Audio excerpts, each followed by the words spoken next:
that barge is, and you see there's kind of some trees way over there, this whole space before that is actually normally dry land, and the river's that way, behind that levee. But it's so high, that gauge says right at 19 feet. And so what happens is when it starts to get high, exactly, it releases the pressure from the levees.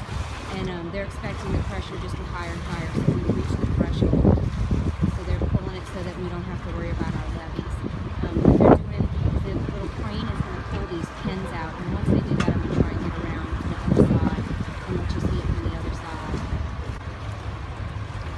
Okay, you see the little crane rolling along.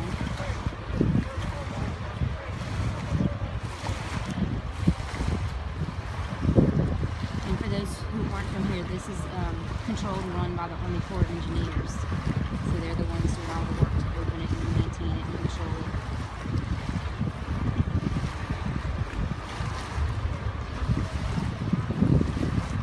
Brian, I wouldn't doubt it. I was amazed at how much water has just leached through. When I flew out Friday, you could clearly see the spillway by the water. And usually it's just little lake areas in it, but it was really wet.